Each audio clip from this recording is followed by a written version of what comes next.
مع بداية كل سنة دراسية أغلب الشباب بتدور على أجهزة للدراسة، اللي بيكون لسه داخل جامعة واللي بيكون في الثانوية، وكل واحد بيبقى محتاج جهاز لحاجة مختلفة. وعشان كده بحاول أختار معاكم كل مرة أحسن جهاز يناسب أغلب الاستخدامات. لو بصينا في الفئة المتوسطة، الأجهزة اللي هي حاليا من 1000 ل 1200 دولار، فهتلاقي إن عندنا شوية اختيارات كويسة. وخليني آخد أشهرهم معاك كده ونشوف كل واحد مميز في إيه.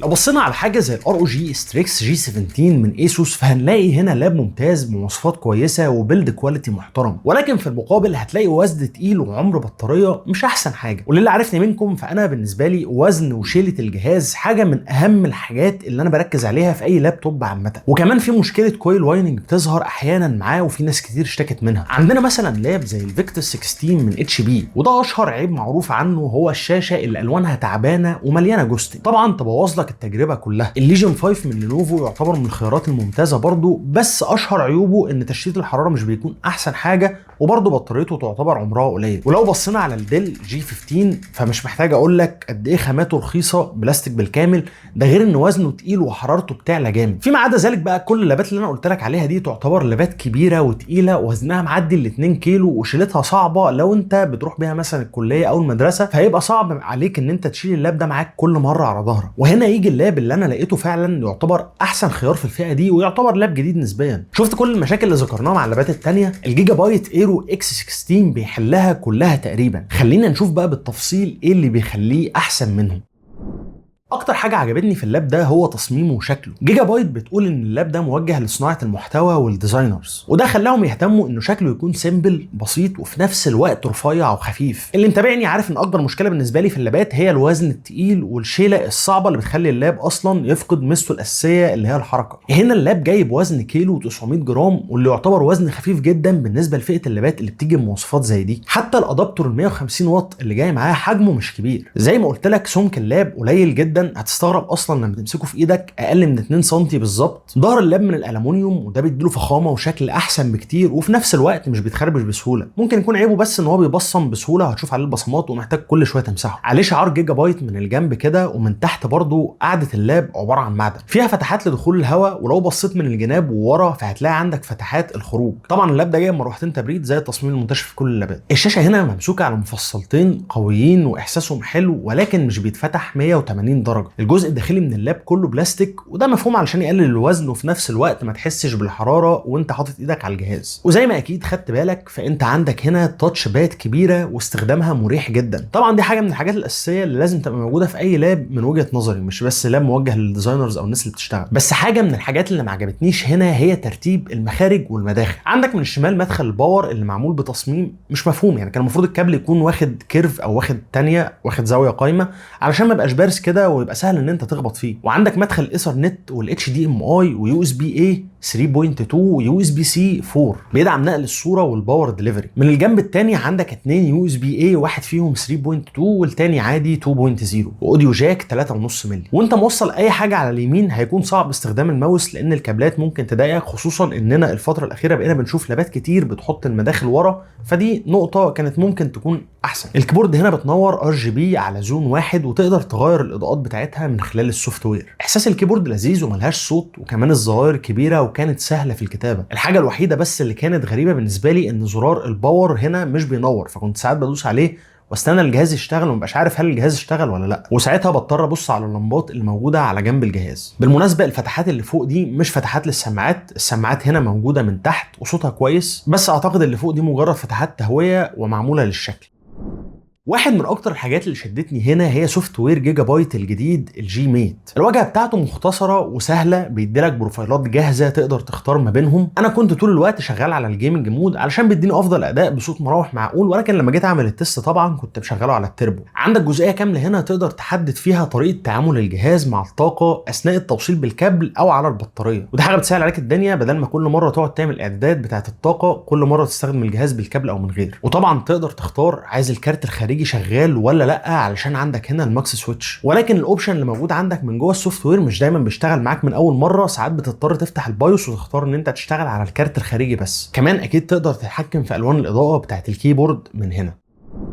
اللاب ده موجه من جيجا بايت زي ما قلنا لصناع المحتوى، ولكن لو بصيت على مواصفاته فهتكتشف انه قادر يغطي اغلب ان ما كانش كل المتطلبات اللي انت محتاجها في اي جهاز. عندك هنا معالج الرايزن 7 اي اي 350. ده معالج بيجي ب 8 كور، منهم 4 بمعماريه الزن 5 او ممكن نقول عليهم الانواع الاحدث وبيوصلوا لسرعه 5 جيجا هرتز، والاربعه التانيين بمعماريه الزن 5 سي او ممكن نقول عليهم الانواع الاضعف وبيوصلوا 3.5 جيجا. طبعا الخلطه دي بتكون مناسبه قوي للجهاز علشان يقدر يوفر الطاقه ويشتغل على الانواع الضعيفه لو مش عليه ضغط عالي. تقدر تشبهها كده بمعالجات انتل اللي فيها بي كورز او بيرفورمانس كورز وافشنسي كورز مع 16 ثريد ووحده معالجه ام بي يو لعمليات الذكاء الاصطناعي، وده اللي مخلي البروسيسور اسمه اي اي اصلا، واللي مش هتحتاجها قوي ولكن هي موجوده، ممكن تساعدك شويه في برامج انشاء المحتوى لو انت فيها اوبشن في اي اي انت بتستخدمه. مع كارت الار تي اكس 5060 ال 8 جيجا النسخه اللي معايا دي، وموجود برده نسخه ثانيه من الجهاز بكارت 5070 ولكن مش موجوده عندنا في السوق بتاعنا. وعامه النسخه ال 5060 هي اللي بالنسبه لي شايفها منطقيه اكتر، لان النسخه 5070 ممكن تعمل بوتل نيك شويه مع البروسيسور ده. الجهاز جاي بستيك رام واحده 16 جيجا دي دي ار 5 5600 ميجا ترانسفير، وعندك هنا مكان تاني تقدر تضيف فيه رامه تانيه لو حابب. اعتقد كان هيبقى ممتاز بجد لو كان نازل ب 32 جيجا ستوك، لان ال 16 جيجا بالنسبه لباقي المواصفات وبالنسبه للاستخدام اللي هو موجه له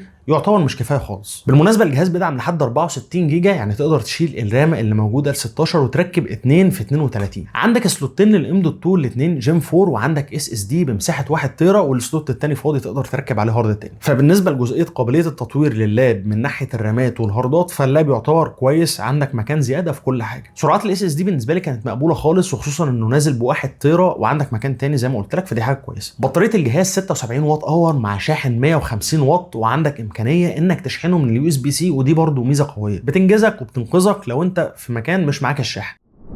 شاشه الجهاز كانت هي النقطه المفاجاه بالنسبه لي، اللي على عكس المنتشر عن اللابات بتكون شاشاتها دايما مش احسن حاجه، الا ان الشاشه هنا تعتبر ممتازه. الشاشه بالابعاد الجديده ال 16 ل 10 طبعا بحجم 16 بوصه مع حواف صغيره جدا بتحسسك ان هي طايره. النسخه دي نازله بشاشه 2560 في 1600 او تقدر تقول عليها 2K بتردد 165 هرتز مع 400 نتس وتغطيه 100% اس ار جي بي حسب كلام الشركه. خلال تجربتي كانت الشاشه ممتازه، طبعا شارب جدا علشان الريزوليوشن العالي على الحجم الصغير، وكمان في الالعاب ما كانش فيه اي جوستنج ولا موشن بلور، بالعكس التجربه كمان كانت ممتازه علشان التردد السريع. اللي كان اهم بالنسبه لي هو الالوان.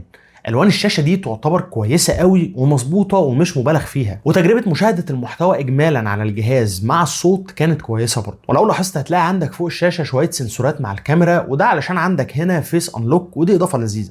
دلوقتي انت شايفني من كاميرا الايرو اكس 16 وسامعني برضه من المايك بتاع اللاب.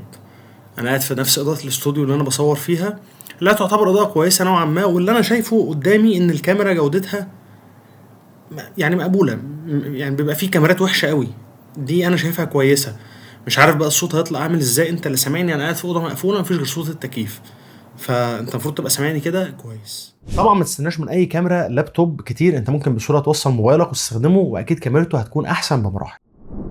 خلال التجربة الجهاز ما كانتش حرارته بتعلى ابدا، مع العلم اني اثناء كل الاختبارات كنت رافع الجهاز على الستاند اللي بيديله مجال اكبر للتنفس من تحت، وكنت بجرب في حرارة غرفة 25 درجة. اول حاجة لاحظتها ان اللاب حتى تحت الضغط صوته مش بيعلى جامد زي اغلب اللابات الجيمنج، وده بيوري لك قد ايه هم هنا اهتموا بالشكل وبالشياكة، وان اللاب يكون بسيط وهادي في نفس الوقت حتى في صوته.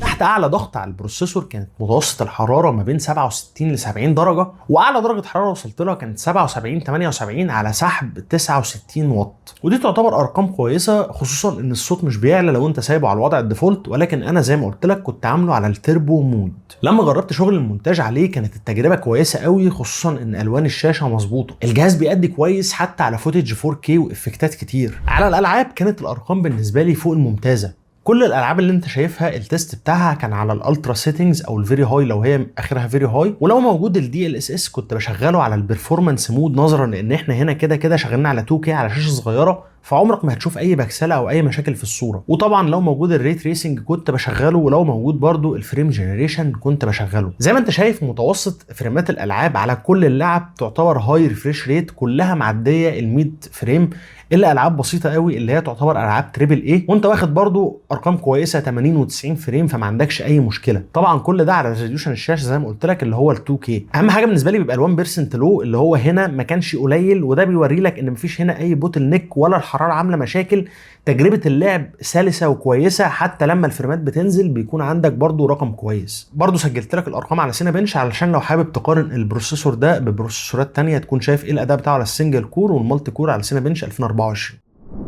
الخلاصه انا شايف ان ده واحد من اكتر اللابات المتوازنه اللي موجوده حاليا في الفئه دي. اكتر حاجه مميزه فيه انه بيديك اداء اللابات بتاعه الجيمنج والشغل في شكل وتصميم قريب للابات البيزنس الصغيره والخفيفه. ممكن ما يكونش ده اقوى اداء في فئته لان نظرا لحجمه وتبريده فلازم يكون في شويه ليميت على الباور اللي بيسحبه، الا انه يعتبر اكتر من كافي لو استخدامك طبيعي زي ما شفنا في الفيديو. واهم حاجه بقى انه حاليا موجود بسعر اقل بكتير من سعره الرسمي عند اب تو ديت. اللاب ده سعره في كل مكان حاليا وقت تصوير الفيديو هو 66666 جنيه، ولكن دلوقتي عليه تخفيض عند اب تو ديت بسعر 63500 جنيه. وطبعا لو ناوي تشتري هتلاقيني سايب لك اللينك تحت الفيديو، وما تنساش تقول لهم ان انت جاي من طرفي لان هتاخد خصم 1000 جنيه زياده. بالمناسبه انا عارف ان اللاب ده ممكن تحس ان هو رقم عالي، ولكن ده رينج اللابات اللي في الفئه المتوسطه دلوقتي من 50000 لحد 80000 تقريبا، دي تعتبر لابات في الفئه المتوسطه. الرقم ده اللي هو 66 او 65000 جنيه او 60000 جنيه ده يعتبر حوالي 1200 دولار. فبرضه علشان بس انت تبقى فاهم انا بتكلم في ايه. حابب اسمع رايك في اللاب ده، وهل لو انت داخل على الدراسه او حتى بتدور على جهاز في الفئه دي هيكون ده اختيارك ولا لا؟ لو عجبك الفيديو ما تنساش اللايك والسبسكرايب، ولو عندك اي سؤال او استفسار سيبولي في كومنت وانا هرد عليك. كان معاكم يوسف،